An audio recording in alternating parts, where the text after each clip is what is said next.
Hello, I welcome you all in today's lecture.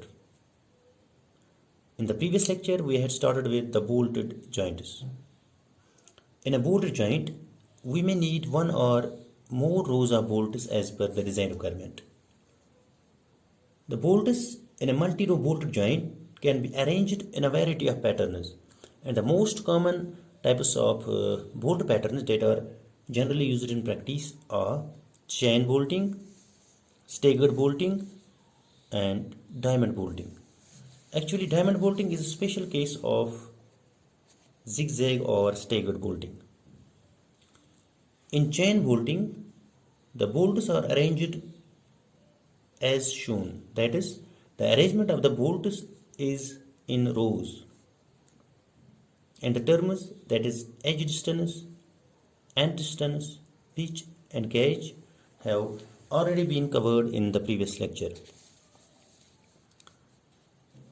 In the case of staggered bolting, the arrangement of the bolts is in zigzag or staggered fashion. In the distance, as you can see, distance from the center of this bolt to the center of the next bolt along the diagonal is called as diagonal pitch. And the distance from the center of this bolt to the center of this bolt is called as staggered pitch. That is, staggered pitch is actually the distance measured along one bolt line from the center of a bolt on it to the center of the adjoining bolt on an adjacent and parallel bolt line. So this distance, that's from this to the center of this, is called as staggered pitch.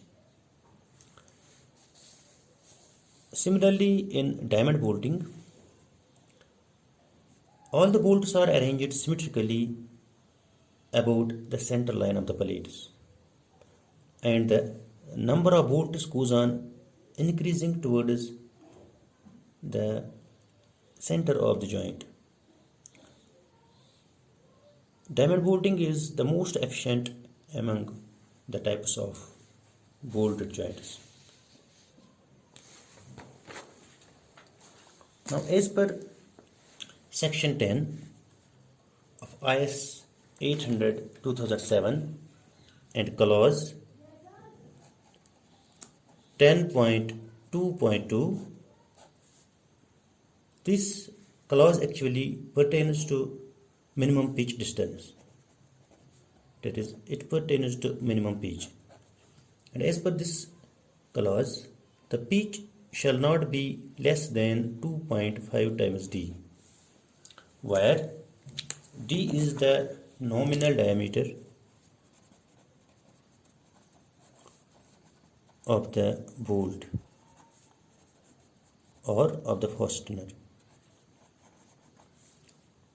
and this nominal diameter is actually the diameter of unthreaded shank of the bolt.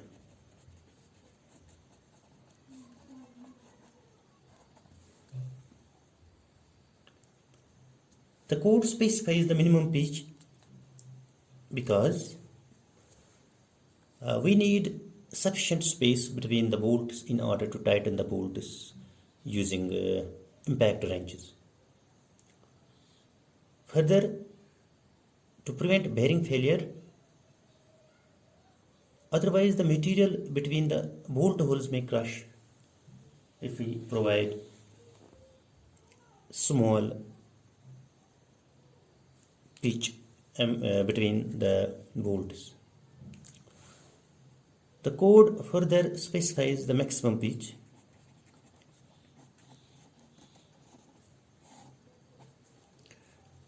and as per clause 10.2.3.2, the code says that the pitch shall not be more than 16T or 200 mm, whichever is less.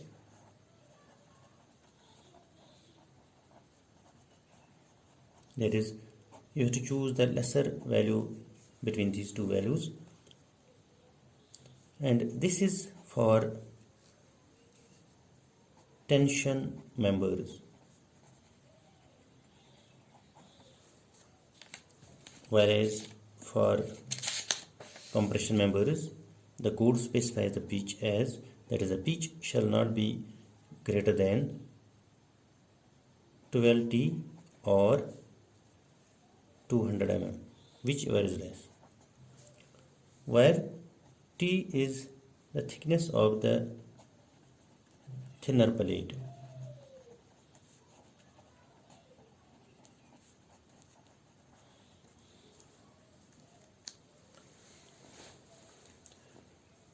The code specifies the maximum pitch because in the case of short length joints due to yielding, the force in the bolts is redistributed by plastification and the bolts share the load equally, thus validating the assumption that all the bolts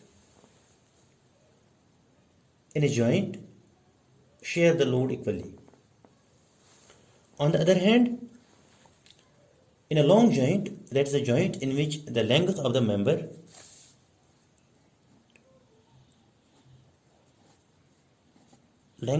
is greater than 15 times d, where d is the nominal diameter of the bolt. In that case, the shear distribution is not uniform. The bolts at the ends of the plates or at the ends of the joints are heavily stressed, resulting in a progressive failure called unbuttoning. Therefore, it is desirable to have a compact joint. As you can see, the bolts which are close to the end of the plate are subjected to larger shear forces if the length of the joint is long.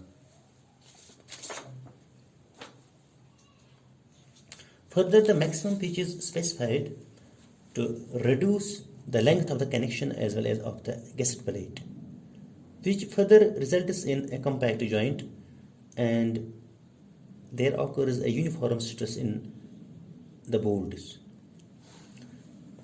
Also, there is some saving in the material if we stick to the limit for maximum spacing or maximum pitch.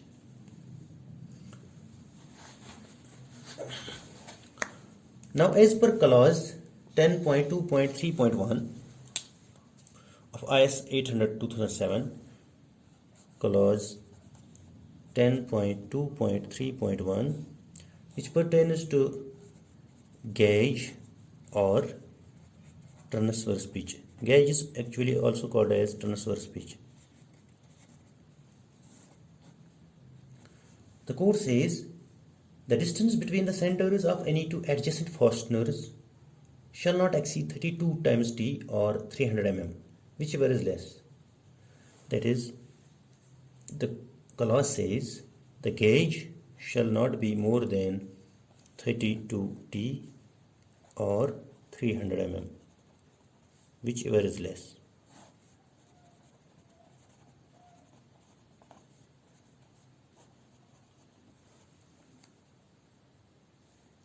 Where T is the thickness of the thinner outside plate.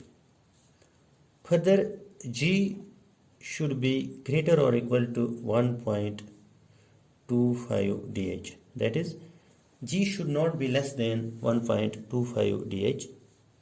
Further, L, that is diagonal pitch, should be greater or equal to 2.5 dH, where dH is the diameter of the bolt hole, and this bolt hole is given in table 19 of IS 800/2007 on page 73. So as per table 19, for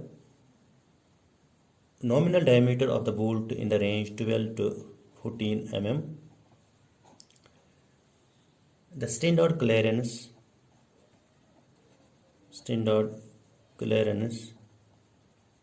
is 1 mm. For bolts with nominal diameter 16 to 22 mm, the standard clearance is 2 mm. For bolts with nominal diameter of 24 mm, the standard clearance is 2 mm. And for bolts with nominal diameter greater than 24 mm, the clearance is 3 mm. This is given in table 19 of IS 800/2007. And the bolt hole is given by the code as diameter of the nominal diameter of the bolt plus clearance. That is, for example, for the bolts with nominal diameter greater than 24 mm, the bolt hole will be equal to 24 plus clearance 3 mm. So that will be equal to 27 mm. That is, size of the bolt hole for bolts with nominal diameter greater than 24 mm will be 27 mm.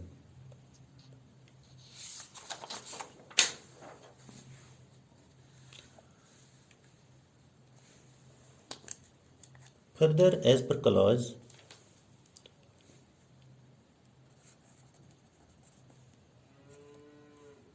10.2.4.2 and 10.2.4.3 of IS 800/2007, the edge distance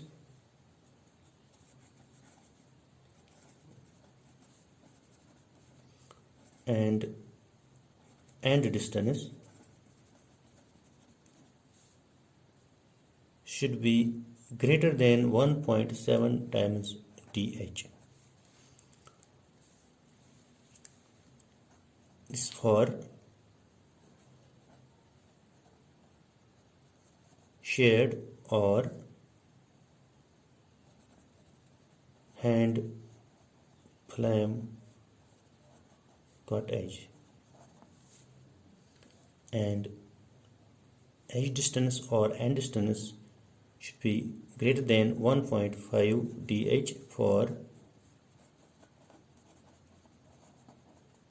machine flame cut or sawn cut as per IS 800, where dh is diameter of the bolt hole.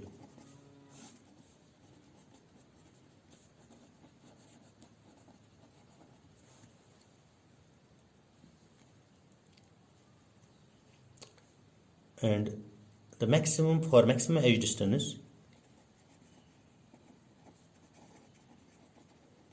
the code specifies that the edge distance shall not be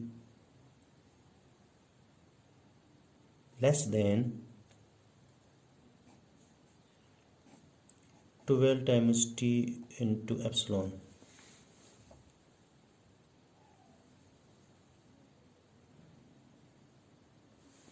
Rather, the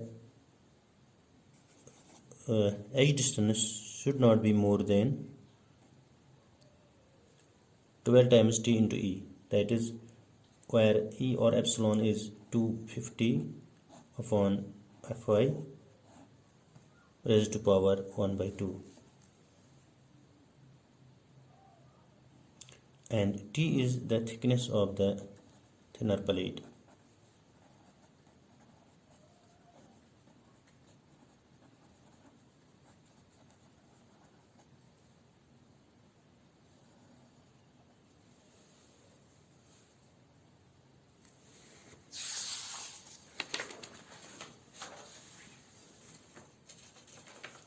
So this was for the different specifications as far as the bolt joints are concerned. Now we have failures of the bolted joints, that is failure modes of bolted joints. In connections or joints made with bearing type bolts, the failure may take place in any of the following manner, that is, we may have shear failure of the bolt, we may have bearing failure of the bolt, tensile failure of the bolt, we may have shear failure of the plate, bearing failure of the bolt, and tensile failure of the plate. It must be bearing failure of the plate.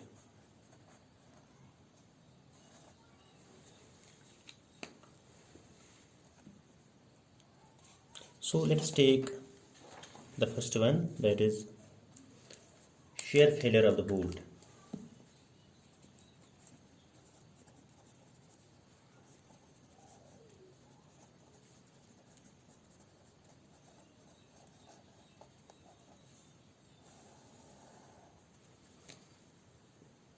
In a bolted joint, the bolt may shear, rather fail in shear, if the shearing stress exceeds the shear strength.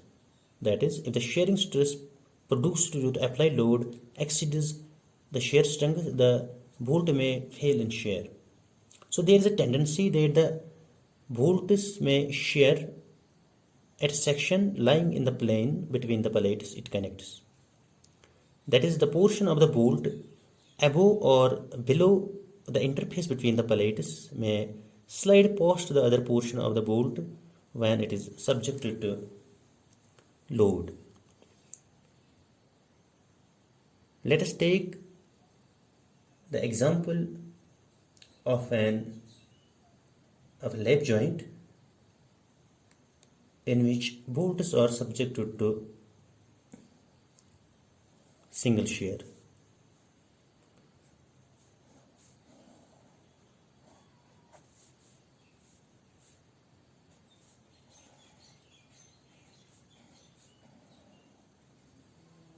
So this is lap joint. We have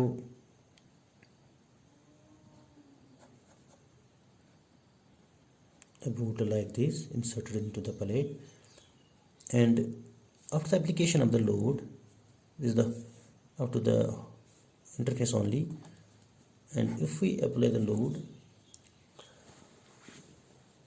originally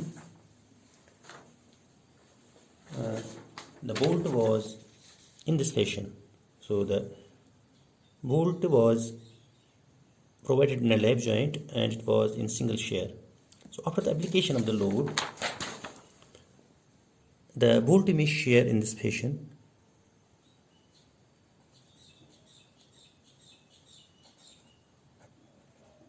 That is, one part of the bolt or one portion of the bolt may slide past the other portion.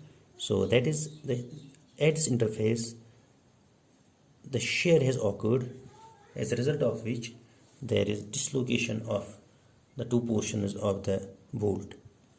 So this is called as single shear.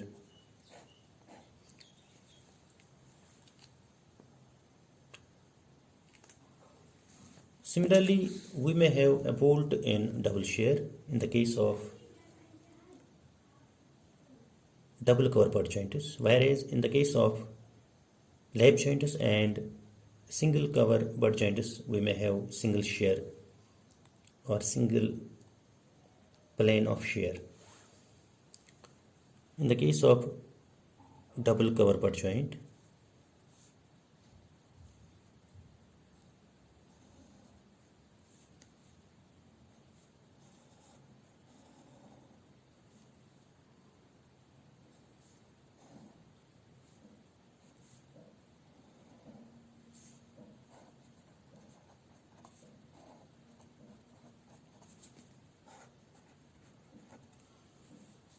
so this is a cover plate, this is also a cover plate, this is the main plate. Initially, the plates were, or the plate was connected by these two cover plates. So the position of the bolt must have been like this. But because of the shear failure, there will be dislocation at the interfaces. So the shape will look like this after the failure has occurred, or after the shear failure has occurred at the interfaces. So this is actually the dislocation of this portion of the bolt at these two interfaces. So this is called as double shear, because the failure of the bolt is at two interfaces. So in the case of double shear, the two cross-sectional areas of the same bolt resist the applied load. That is, the load is shared at two cross-sections by the same bolt. So obviously the strength in the case of double shear is more as compared to the single shear.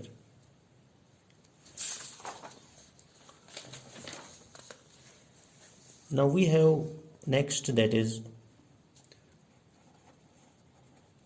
wearing failure of the bolt and plates.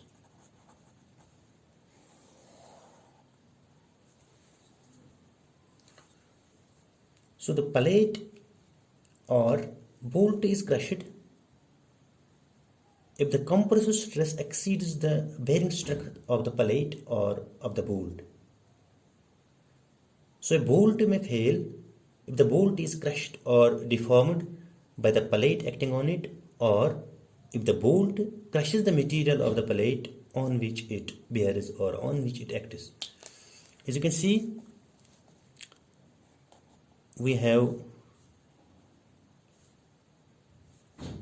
a joint in this form.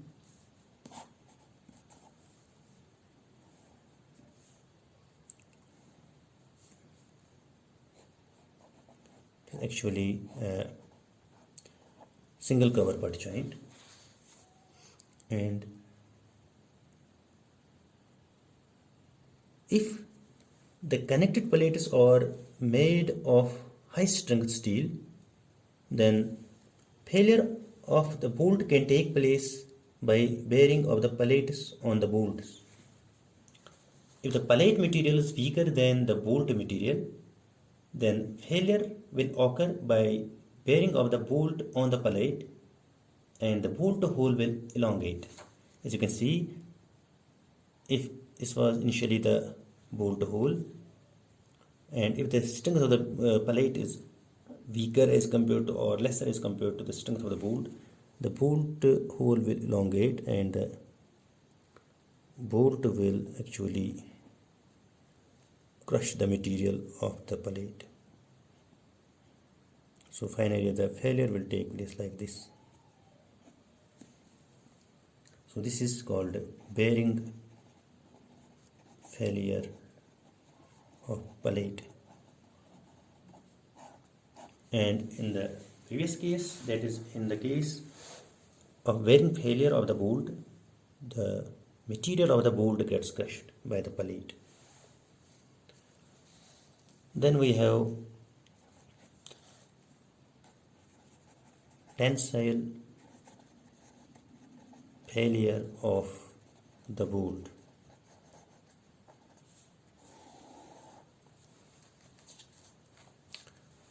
If a bolt is subject to tension, as in the case of a hanger connection, the bolt may fail in tension if the stresses due to load exceed the tensile strength of the bolt. That is, let us take a hanger connection.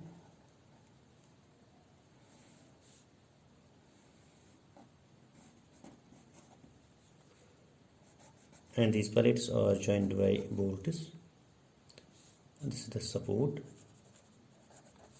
And if the stresses or the tensile stresses produced due to the load in the bolts is more than the tensile strength of the bolt, then the failure in the bolts may occur due to tension. Then we have shear out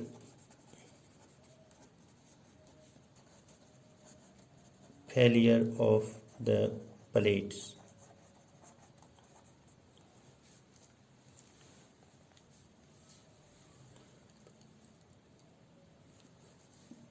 In the case of shear out failure of the plate,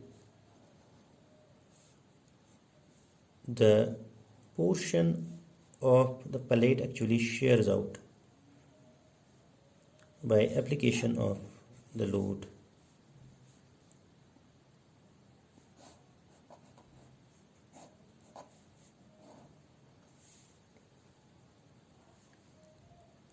Let's take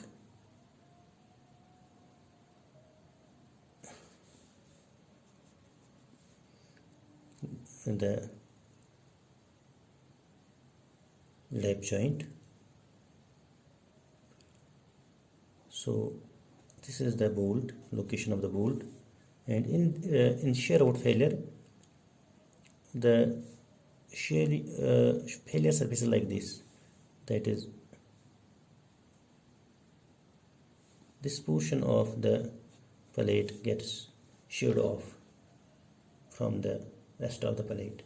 It's called shear out failure, and these are the failure surfaces.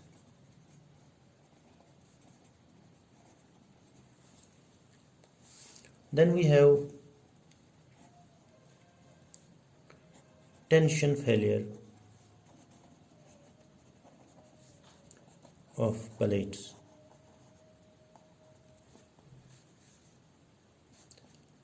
This type of failure actually occurs when the strength of the bolts is more than that of the plates. If you take a joint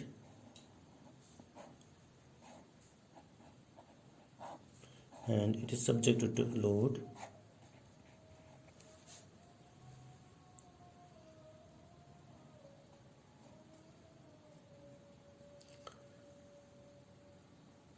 the failure may take place like this.